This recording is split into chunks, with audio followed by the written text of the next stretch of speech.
அஸ்ஸலாமு அலைக்கும் வரமத்துல்லாஹி வரகாத்துஹு. நாம் இன்னைக்கு முஹர்ரம் மாதத்தின் சிறப்பை பற்றி பார்க்கலாம். முஹர்ரம் என்பது இஸ்லாமிய ஆண்டின் முதல் மாதமாகும். இது அல்லாஹ்வால் சிறப்பிக்கப்பட்ட 4 புனித மாதங்களில் ஒன்றாகும். முஹர்ரம் மாதத்தில் செய்யப்படும் நற்செயல்களுக்கு அதிக நன்மை கிடைக்கும். ரமலானுக்கு பிறகு சிறந்த நோன்பு முஹர்ரம் மாத நோன்பு என்று நபிகள் நாயகம் ஸல்லல்லாஹு அலைஹி வஸல்லம் அவர்கள் கூறியுள்ளார்கள்.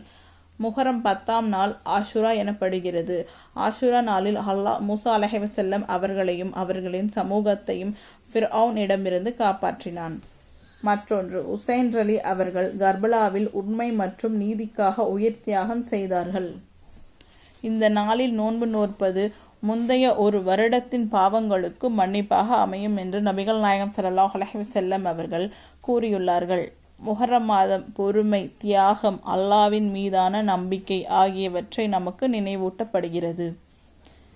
முஹர்ரம் என்பது அல்லாஹ்வின் புனித மாதம். இந்த மாதத்தில் நற்செயல்களை அதிகப்படுத்தி ஆஷுரா நோன்பை கடைபிடித்து அல்லாஹ்வின் அருளை பெற முயற்சிக்க வேண்டும். அஸ்ஸலாமு அலைக்கும் வரமத்துல்லாஹி வரகாத்துஹு.